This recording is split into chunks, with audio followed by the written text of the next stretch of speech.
बिस्मिल्लाहिर्रहमानिर्रहीम अस्सलाम वालेकुम। आज के इस वीडियो में सब्जेक्ट देखें मैथ और क्लास 8 के 8वीं क्लास के जो बोर्ड के पेपर है फाइनल टर्म के इसके ये गेस्ट पेपर है यानी कि मॉडल पेपर ये पैक्टा की जानिब से ही आया था और मैंने इसकी वीडियो भी अपलोड की थी। लेकिन काफ़ी ज़्यादा बच्चों के क्वेश्चन थे कि सर इसके MCQ जोन से सॉल्व करके समझा दे ताकि हमें पैटर्न का आइडिया हो जाए। तो टोटल पेपर आपका 100 मार्क्स का, 40 मार्क्स की ऑब्जेक्टिव और 60 मार्क्स की सब्जेक्टिव है। ऑब्जेक्टिव जोन सी है इस वीडियो में डिस्कस करेंगे और सब्जेक्टिव की गेस्ट पेपर नेक्स्ट वीडियो में मैं सॉल्व करूंगा, कंप्लीट समझाऊंगा। जैसे ऑब्जेक्टिव समझाऊंगा अब ऐसे ही सब्जेक्टिव समझाऊंगा, आपको समझ भी आ जाएगी। और उस वीडियो का लिंक इस वीडियो के नीचे डिस्क्रिप्शन में है। तो इसकी ऑब्जेक्टिव आप देखिए, फर्स्ट वाला MCQ है जिसका गेस्ट पेपर है आइडेंटिफाई द टर्मिनेटिंग फ्रैक्शन।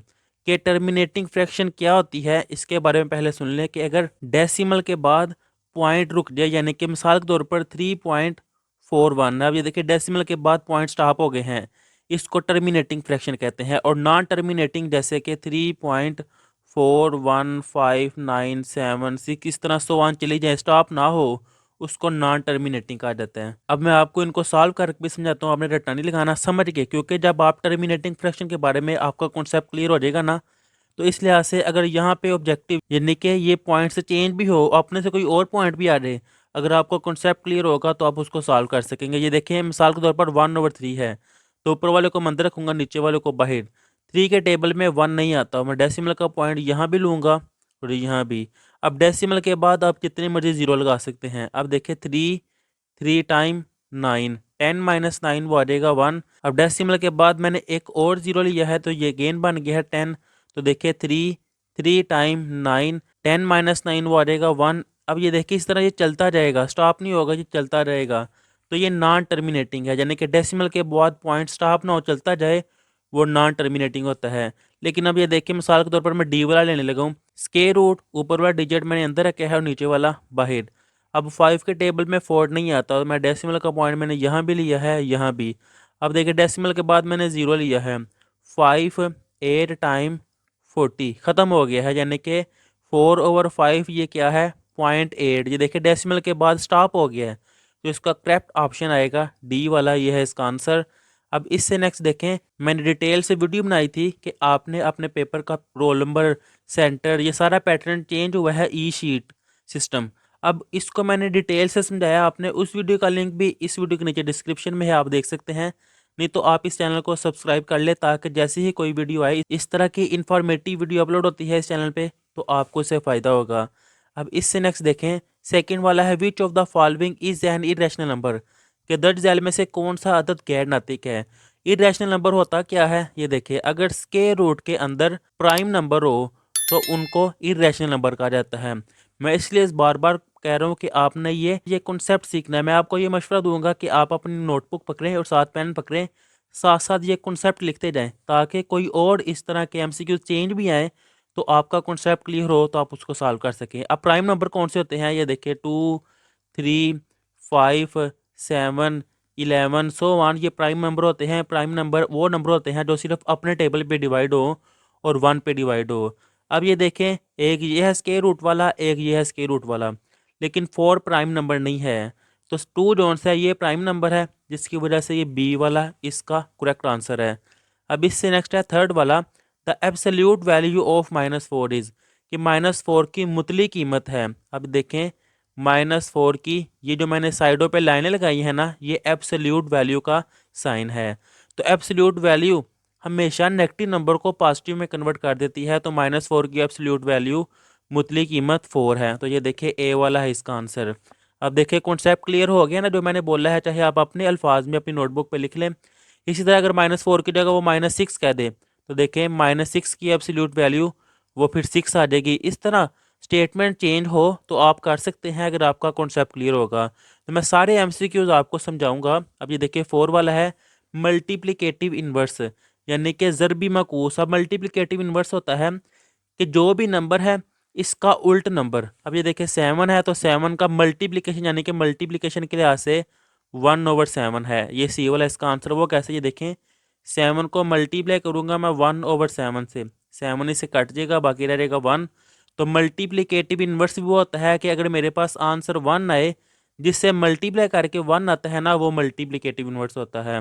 अब इसी तरह अगर यहाँ पे 9 आ जाएगा तो 1/9 ये इसका मल्टीप्लिकेटिव इन्वर्स है। अब अगर वो एडिटिव इन्वर्स कह दे एडिशन के लिहाज से, तो ये देखें 7 का एडिटिव इन्वर्स क्या है, -7। प्लस के लिहाज से, क्योंकि मल्टीप्लिकेशन ही, अगर मैं एडिशन की बात कर रहा हूँ कि अगर प्लस वाले के लिहाज से हो तो +7 -7, तो ये देखिए 0 आ जाता है। यानी कि मल्टीप्लिकेटिव इन्वर्स में आपके पास आंसर 1 आता है और एडिटिव इन्वर्स में आपके पास आंसर 0 आता है। इससे नेक्स्ट है 5 वाला, by rounding off the digit 28.4675 up to 2 decimal places, कि इस अदद को 2 दर्जा शारिये तक महदूद करें। 2 दर्जा शारिया 2 डेसिमल का मतलब है कि डेसिमल के बाद सिर्फ 2 पॉइंट होने चाहिए। तो ये देखिए डेसिमल के बाद ये 2 पॉइंट हो गए। अब इससे अगला देखिए क्या है, 7। तो ये बेटा कॉन्सेप्ट समझे, अगर अगला नंबर 5 से बड़ा हो तो पीछे वाला नंबर जो है ना वो इंक्रीज कर दी जाता है, बढ़ा दी जाता है। अगर अगला नंबर 5 से छोटा हो तो पीछे वाला नंबर वैसे लिख दिया जाता है। अब 6 के बाद 2 डिजिट बाद देखिए 7 है जो कि 5 से बड़ा है, तो ये 6 जो से है बढ़ा दूंगा, ये आ जाएगा 28.47, जो कि ये बी वाला है। दोबारा देखिए मैं कोई और अपनी मर्जी से लिखता हूँ कि 3.973, मैं कहता हूँ 2 डेसिमल प्लेसेस। इन दो के बाद अगला डिजिट देखिए 3 है जो कि 7 से छोटा है, तो 3.97, ये 7 फिर वैसे ही आ जाएगा। ये है इसका आंसर। इस तरह करने हैं आपने, कॉन्सेप्ट आपको आइडिया हो गया है। अब इससे नेक्स्ट है 6 वाला, by rounding -32.435 up to 1 decimal. देखिए अब एक दर्जा शारिया, यानी कि शारिये के बाद एक नंबर लेना है। शारिये के बाद ये 4 है। अब ये देखिए 4 के आगे क्या है, 3, जो कि 5 से छोटा है, तो ये 4 वैसे ही आ जाएगा। यानी कि ये ए वाला इसका आंसर है, -32.4। अब इससे नेक्स्ट देखिए question number 7, the set of natural numbers is denoted by, कि कुदरती अदाद के सेट को जाहिर किया जाता है। अब नेचुरल नंबर को डिनोट किया जाता है एन से, यानी कि बी वाला इसका आंसर है। अब दोबारा सुन ले, बाकी अगर अगर वो नेचुरल नंबर की बजाय कह दे होल नंबर को डब्ल्यू से डिनोट किया जाता है। अगर वो कहे प्राइम नंबर को पी से डिनोट किया जाता है। अगर वो कहे इंटीजर्स, उसको जेड से डिनोट किया जाता है। बेटा ये जो मैं बोल रहा हूँ ना, आप अपनी नोटबुक पे साथ लिख लें कि इस तरह के अगर कोई चेंजिंग आए तो फिर उनका आंसर क्या होगा। अब अगर जी आ जाए, अगर वो कह दे इंटीजर नंबर कौन से हैं, फिर जी होना है। अगर वो कहे कि रियल नंबर, फिर आर अगर लिखा हो तो आर वाला उसका ऑप्शन होता है। लेकिन उसने नेचुरल नंबर का कहा है, उसको एंड से डिनोट करते हैं, इसके लिहाज से ये बी वाला इसका आंसर है। अब इससे नेक्स्ट आ जाएगा 8 वाला, the set of first 4 prime numbers is, पहले 4 प्राइम नंबर। तो देखिए प्राइम नंबर मैंने आपको आगे लिख के भी दिखाए हैं ये वाले। तो पहले 4 देखे क्या है, 2, 3, 5, 7। तो इनमें देखे पहले 4 में कहाँ कहाँ पे है ये, यहाँ पे तो 0 है, ये भी नहीं है, 1, 3, 5, 7 ये भी नहीं है, ये देखिए 2, 3, 5, 7, तो बी वाला इसका आंसर है। अब इससे नेक्स्ट 9 वाला, इफ़ ए एक सेट दिया हुआ है जिसके एलिमेंट्स है डब्ल्यू और एक्स, देन पी ए, यानी कि पावर सेट ए का विल बी। अब पावर सेट देखिए बेटा क्या होता है, पावर सेट होता है कि एम्प्टी सेट हमेशा ही आता है। फिर जो फर्स्ट वाला एलिमेंट होता है ना, इसका एक सेट बना दिया जाता है, ये है। सेकंड वाले का सेट बना दिया गया, वो है। फिर इन दोनों का खुद एक सेट आ जाता है, वो ये है। तो ए वाला ही इसका आंसर है। अब ये देखें, मैं कह रहा हूँ ये क्यों नहीं, ये देखिए एम्प्टी सेट पर डबल ब्रैकेट लगी हुई है, लेकिन एम्प्टी सेट पर ब्रैकेट नहीं आती डबल, ये गलत है इस वजह से। अब ज़ीरो, ज़ीरो नहीं है क्योंकि इसमें ज़ीरो एलिमेंट है ही नहीं, ये भी गलत है। इसमें 1 आ गया है, यहाँ पे 1 है ही नहीं, तो ये भी गलत है। पावर सेट में जितने डिजिट्स होते हैं इनको पहले सेपरेट करके लिखा जाता है, फिर इनको इकट्ठा करके लिखा जाता है और इसके साथ एम्प्टी सेट होता है। ए वाला इसका आंसर। इससे नेक्स्ट है 11 वाला, इफ़ ए एक सेट दिया हुआ है एंड बी एक सेट दिया हुआ है, then A union B find करें। अब ए यूनियन बी, यूनियन होता है कि दोनों सेट्स के एलिमेंट्स को इकट्ठा करके एक सेट में लिख देते हैं।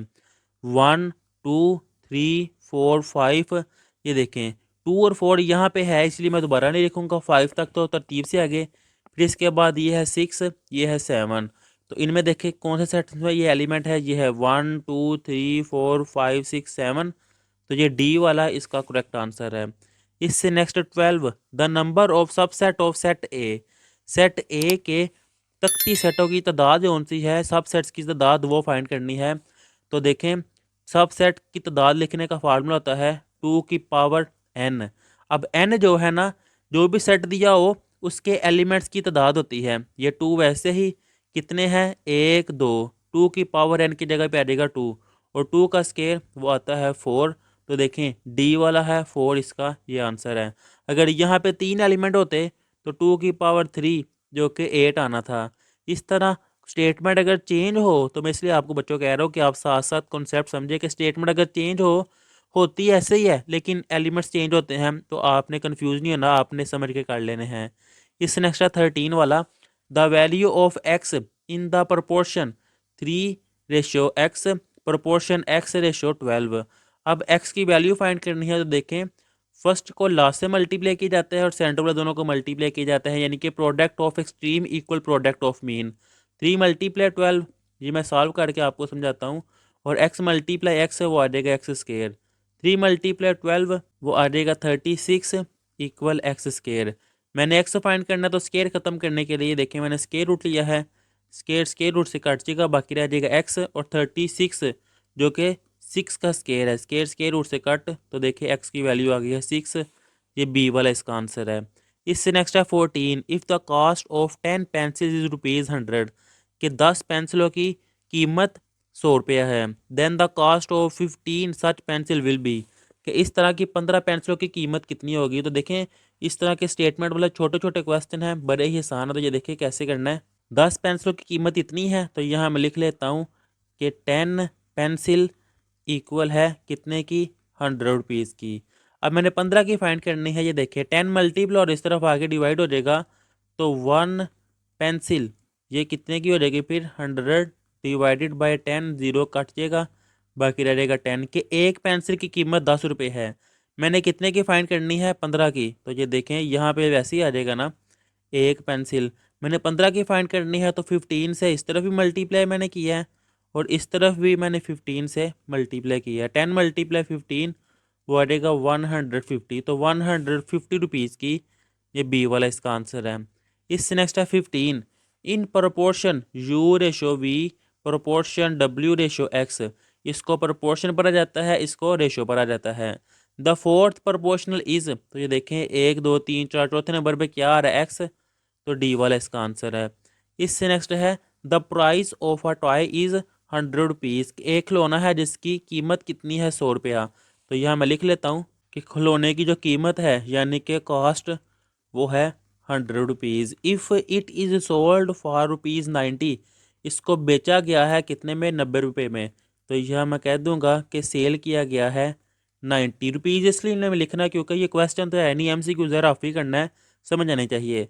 देन द डिस्काउंट परसेंटेज, इसकी डिस्काउंट परसेंटेज में फाइंड करनी है। तो ये देखें डिस्काउंट वो क्या है, cost price C, cost price minus sale price SP। अब देखिए कॉस्ट प्राइस कितनी है 100 माइनस सेल प्राइस कितनी है 90।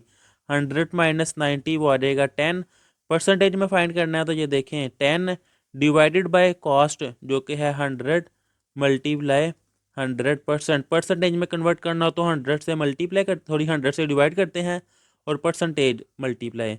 ये 100 इससे कैंसिल, बाकी रह जाएगा 10%। ये है इसका आंसर जो कि यहाँ पे है, ये ए वाला 10%। अब इससे नेक्स्ट है 17 वाला, Ali bought a car for ₹5 lakh and sold it for ₹5,60,000। कि अली ने एक कार खरीदी है इतने पैसे की और इतने की उसने बेची है। प्रॉफिट फाइंड करनी है, जैसे अभी पिछला क्वेश्चन किया है ना, बिल्कुल वैसे ही है। समझ ले ये कॉस्ट प्राइस है और ये उसकी सेल प्राइस है। प्रॉफिट फाइंड करनी है, तो ये देखें सेल प्राइस वैसे ही माइनस कॉस्ट प्राइस। अब सेल प्राइस कितनी है, 5,60,000। यहाँ पे मैंने कोमा लगा दिया है, माइनस कॉस्ट प्राइस किसने की, उसकी खरीदी है, ये आ जाएगी 5 लाख रुपया। अब जब इनको नेगेटिव करूँगा तो ये देखें 60,000 इतनी उसको प्रॉफिट हुई है। ये है सी वाला इसका आंसर। अब इससे नेक्स्ट है 18 वाला, the formula to calculate fourth term of the arithmetic sequence. Arithmetic sequence की चौथी टर्म का फार्मूला क्या है। अब ये देखिए मैं जनरल फार्मूला आपको लिखवाता हूँ।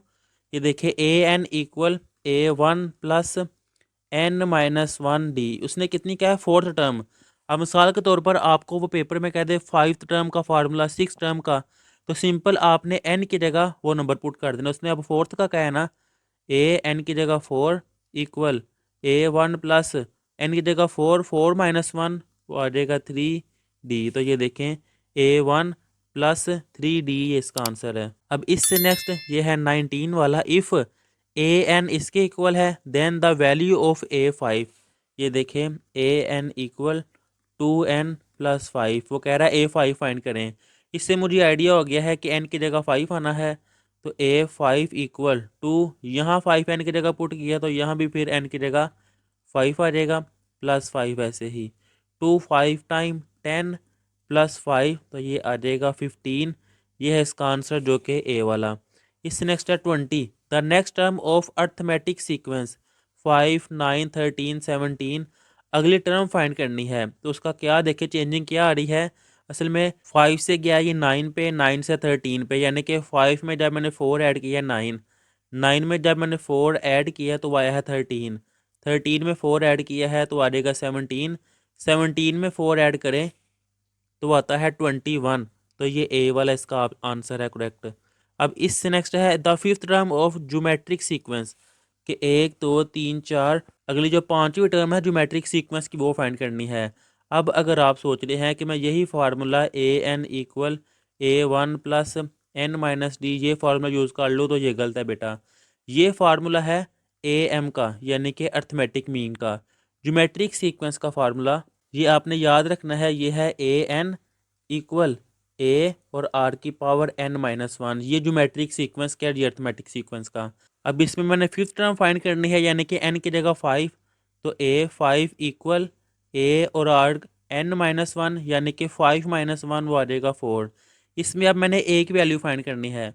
जो फर्स्ट टर्म होती है ना वो A होता है, तो इस A की जगह पे ये आ जाएगा 1। अब R फाइंड करना है, R होता है सेकंड को डिवाइड किया जाता है फर्स्ट में, यानी कि ये R देखें 2 डिवाइडेड बाय 1, तो मेरे पास R की वैल्यू आ गई है 2। इस वैल्यू को यहाँ मैं रख दूंगा, R की जगह पे आ जाएगा 2 इसकी पावर 4, तो 2 की पावर 4 वो आता है 16। तो ए वाला इसका आंसर है। अगर आप इस तरह फार्मूले से नहीं करना चाहते, जो देखिए 1 से मैं गया हूँ 2 पे, फिर 2 को 2 से मल्टीप्लाई किया है तो 4, 4 को 2 से मल्टीप्लाई किया है 8, 8 को जब 2 से मल्टीप्लाई करूंगा तो आ जाएगा 16। इस तरह आप डायरेक्ट भी कर सकते हैं। अब इससे नेक्स्ट आ जाएगा 22 वाला फैक्टराइजेशन ऑफ दिस वैल्यू। इसकी मैंने फैक्टराइजेशन करनी है, तो ये देखें एल स्केयर माइनस 5 के 25 किसका स्केयर है 5 का, और ये m वैसे ही मैंने होल का स्केयर लिख दिया 25 और m का। अब एज्यूम कर ले ये है A square minus B square, ये किसकी इक्वल है a minus B into A plus B. तो इस लिहाज से इसमें वैल्यू पुट करूँगा मैं, इसको अगर मैंने कहा है a और इसको कहा है b, तो ये देखिए ये आ जाएगा l माइनस 5m के एक दफ़ा नेगेटिव में और l प्लस 5m एक दफ़ा पॉजिटिव में, और इस लिहाज से इसका आंसर आएगा ये ए वाला ही इसका करेक्ट आंसर है। इससे नेक्स्ट आ जाएगा 23 the coefficient of algebraic expression कि इसमें कॉफिशिएंट कौन सा है। तो बेटा ये देख ले एक्स के साथ जो कांस्टेंट नंबर होता है ना उसको कॉफिशिएंट कहा जाता है, तो बी वाला इसका आंसर है। अब इस तरह की वैल्यू कोई और लिख दे मिसाल के तौर पर -3y प्लस 7, तो इस एक्सप्रेशन का कॉफिशिएंट क्या है ये है -3। अगर वो लिख दे y प्लस 7, अब देखिए कॉफिशिएंट क्या है y के साथ कुछ भी नहीं यानी कि 1 है, तो 1 कॉफिशिएंट है। इस तरह आपने कॉन्सेप्ट के लिहाज से एमसीक्यूज करने हैं अगर स्टेटमेंट चेंज भी हो। इससे नेक्स्ट है 24 द डिग्री ऑफ पोलिनामियल, तो ये एक पोलिनामियल दी हुई है, इसकी डिग्री क्या है। अब डिग्री होती है हाईएस्ट पावर, यानी कि ये देखिए एक्स की पावर 1 है और वाई की पावर कितनी है 2, तो 1 प्लस 2 वो आ जाएगी 3। ये सी वाला इसका आंसर है। अब दोबारा समझिएगा बेटा, अगर इस तरह आ जाए कि 4x minus 3y square plus 7x Y square, अब अगर 3 टर्म दे दें तो इसकी डिग्री जो सबसे बड़ी वैल्यू होगी, अब आप अगर सोच रहे हैं सबसे बड़ी वैल्यू तो 2 है, तो देखें पूरी टर्म की बात हो रही है, पूरी टर्म में बड़ी वैल्यू 2 इसकी है और एक इसकी है, 2 + 1 3, तो फिर इस एक्सप्रेशन के लिहाज से 3 इस पोलिनोमियल की डिग्री होगी।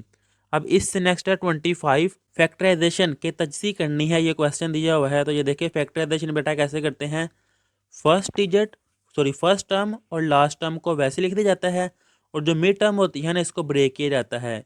इस लिहाज से इसको तोड़ा जाता है कि प्लस या माइनस करूँ तो ये टर्म बने और मल्टीप्लाई करके ये लास्ट वाले टर्म बने। ये देखिए एक्स है, इसको मैं लिख सकता हूँ +3x -2x, यानी कि +3 -2 वो 1 ही आ जाएगा, और 3 मल्टीप्लाई -6 सॉरी 3 मल्टीप्लाई -2 वो -6 भी आ रहा है। अब फर्स्ट दोनों में से कॉमन क्या आ रहा है, एक्स कॉमन आ रहा है, एक्स कॉमन आ जाएगा, बाकी रह जाएगा एक्स +3। नेक्स्ट टू टर्म में से क्या कॉमन आ रहा है, -2। जब ये कॉमन निकालेंगे देखिए एक्स, जब नेगेटिव नंबर कॉमन निकाले साइन चेंज होता है, ये माइनस है तो यहाँ भी आ जाएगा प्लस। अब 2 3 टाइम ये 6 बन जाएगा। अब ये देखिए x+3 सेम है, तो x+3 को मैंने कॉमन निकाल लिया, बाकी क्या रह गया एक्स और ये -2। अब ये देखें कहाँ पे है x+3 x-2, ये है x+3 और ये है x-2, जगह आगे पीछे हुई है, कोई इशू नहीं है, क्योंकि मल्टीप्लिकेशन की वजह से देखें 2 × 3 क्या होता है 6, और 3 × 2 ये भी क्या होता है 6। मल्टीप्लिकेशन की वजह से जगह आगे पीछे हो जाए कोई इशू नहीं है। इससे नेक्स्ट है 26, आइडेंटिफाई लीनियर पोलिनोमियल, यक दर्जी कसीर रकमी। लीनियर नाम से शो हो रहा है लीनियर यानी कि लाइन, और लाइन एक ही होती है, तो ऐसा वेरिएबल सॉरी ऐसी पोलिनोमियल जिसकी वेरिएबल की पावर 1 हो उसको लीनियर कहते हैं। ये देखिए इसमें वेरिएबल की पावर 1 है तो ये लीनियर बी वाला आंसर है। अगर पावर 2 आ जाए वो क्वाड्रेटिक पोलिनोमियल है, अगर 3 आ जाए तो वो क्यूबिक पोलिनोमियल है। अब आप अगर सोच रहे हैं कि इसकी पावर भी तो 1 है, लेकिन ये देखें जब इसको मैं अरेंज करूँगा ये जब ऊपर जाएगा तो एक्स की पावर -1 हो जाएगी, एक्स की पावर -1 ये वैसे ही, लेकिन मैंने कहा पावर 1 होनी चाहिए, -1 नहीं होनी चाहिए, ये पोलिनोमियल नहीं है, सॉरी लीनियर पोलिनोमियल नहीं है। अब इससे नेक्स्ट 27, मुझे उम्मीद है आपको समझ आ रही होगी। तो बेटा प्रीवियस ईयर के फाइनल टर्म के जोन से गेस्ट पेपर है वो भी अपलोड किए गए थे, तो पिछले साल के गेस्ट पेपर भी इस वीडियो के नीचे डिस्क्रिप्शन में है या फर्स्ट कमेंट में मैं उन वीडियोस का लिंक लगा दूंगा। आप इसको करने के बाद वो वीडियो भी देख लीजिएगा ताकि आपके एमसीक्यूज और ज़्यादा अच्छे हो जाएं। ये देखिए स्टेटमेंट है the product of 4x² and 3x, product होता है मल्टीप्लाई, तो 4 × 3 वो आ जाएगा 12, x² × x इसकी पावर 2 इसकी पावर 1 है। जब मल्टीप्लाई होता है ना तो वेरिएबल्स की पावर वो जमा होती है, तो 2 + 1 वो आ जाएगा 3 और ये y वैसे ही, तो ए वाला इसका आंसर है। अब इससे नेक्स्ट आ जाएगा 28 वाला, अलाइन सेगमेंट यानी कि एक कतई खत ज्वाइनिंग मिल रही है 2 points of a circle, circle के 2 पॉइंट से, and passes through centre is called, और वो सर्कल के सेंटर से भी गुजर रही है। ये देखिए मिसाल के तौर पर ये एक सर्कल है और ये उसका सेंटर है। अब वो कह रहा है एक लाइन सर्कल के सेंटर से गुजर रही है और इसके दो पॉइंट्स को आपस में मिला रही है, तो यही लाइन है। ये देखिए एक ये पॉइंट हो गया, एक ये पॉइंट, और सेंटर से गुजर रही है। अगर सेंटर से गुजरे उसको कहा जाता है डायमीटर यानी कि कतर। अब देखें अगर वो कहे रेडियस, तो रेडियस मैं आपको समझा देता हूँ, यानी कि अगर स्टेटमेंट चेंज आए फिर रेडियस कैसे आना है। एक सर्कल है, सर्कल के सेंटर से लेकर उसकी बाउंड्री तक जो डिस्टेंस होता है ना उसको कहा जाता है रेडियस। अब टेंजेंट क्या होता है, सर्कल को बाहर से किसी एक पॉइंट पर जो लाइन टच करती है ना उसको टेंजेंट पॉइंट कहा जाता है, और जो लाइन होती है उसको टेंजेंट लाइन कहा जाता है। अब इससे नेक्स्ट देखें 29 वाला, the formula to calculate surface area of sphere, sphere का सरफेस एरिया फाइंड करने का फार्मूला है 4πr², ये ए वाला इसका आंसर। अब इससे नेक्स्ट है 30 वाला, the radius of sphere is 1 centimetre, यानी कि आर की वैल्यू दी हुई है 1 centimetre. Then surface area of the sphere, अब सरफेस एरिया का भी आगे फार्मूला किया है 4πr²। अब ये देखिए 4π और रेडियस की जगह ये वैल्यू आ जाएगी 1 सेंटीमीटर और इसका स्केयर 4π, वैसे ही 1 का स्केयर 1 ही होता है और ये सेंटीमीटर का स्केयर वैसे ही आ गया, तो ये देखिए ए वाला इसका आंसर है।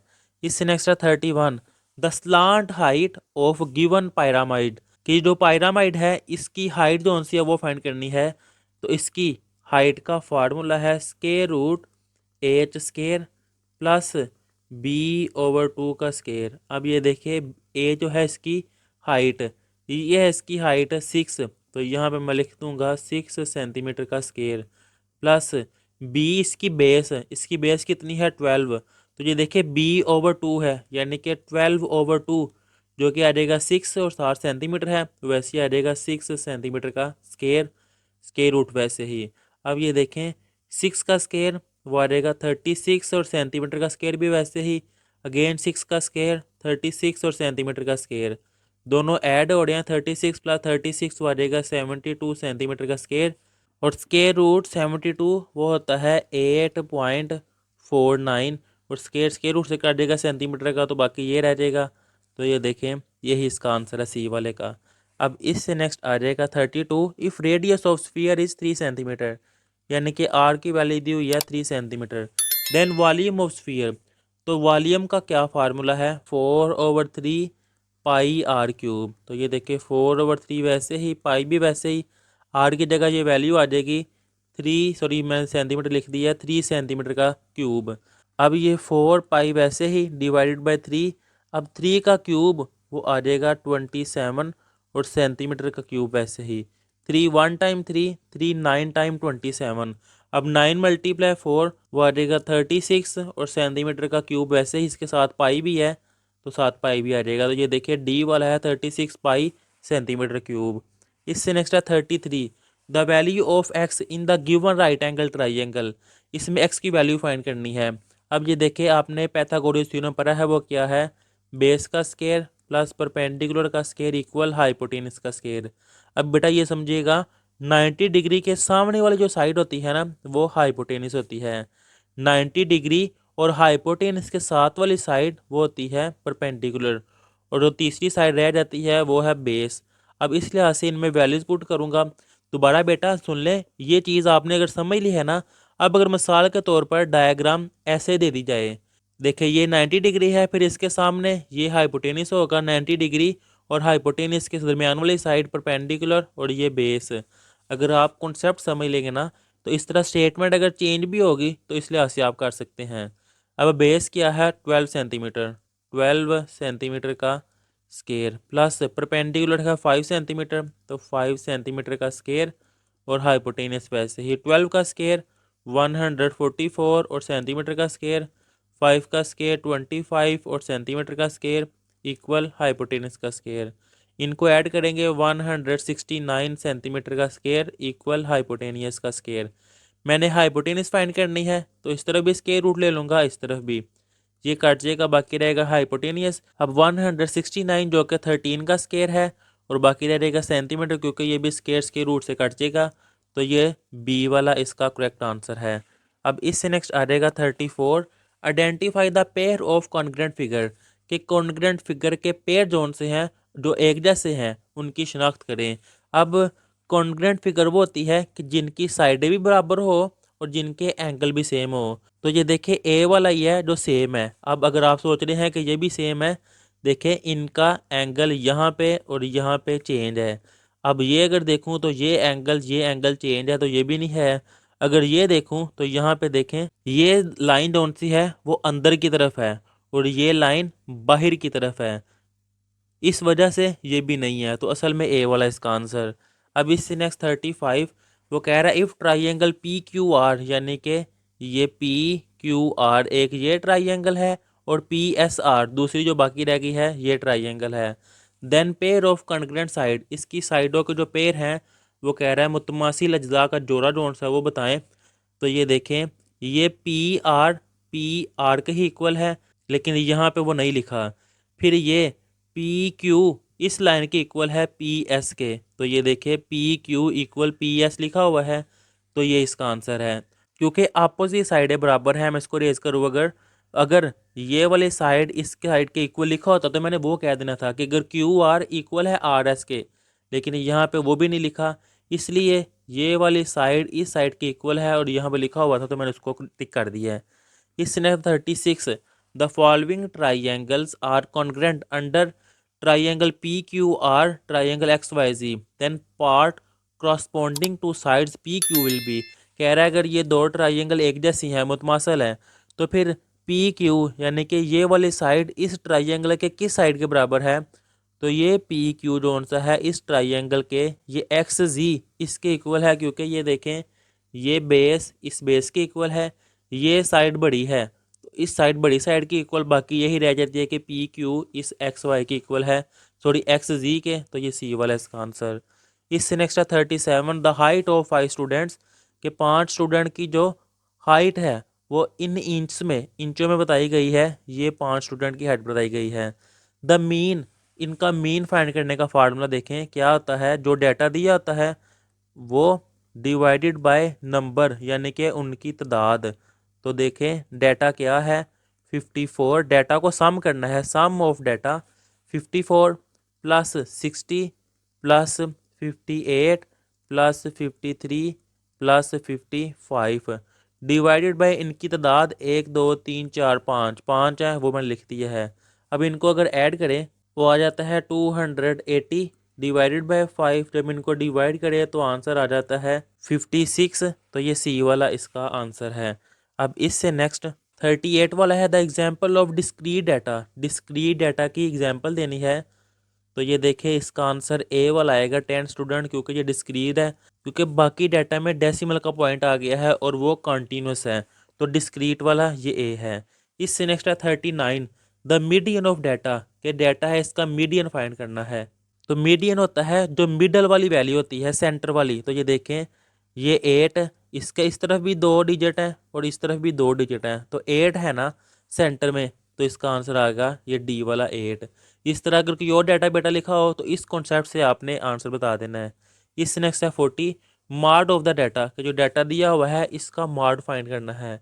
मार्ड होता है मोस्ट अकरिंग वैल्यू, आधा, यानी कि सबसे ज़्यादा आने वाली कीमत। तो ये देखिए 5 कितनी दफ़ा आया है, एक दफ़ा। 7 कितनी दफ़ा आया है, एक दफ़ा। 8 कितनी दफ़ा आया है, 1 2 3, यहाँ मैं लिख लेता हूँ 3 दफ़ा। 2 कितनी दफ़ा आया है, 1 2, ये मैं लिख लेता हूँ 2 दफ़ा।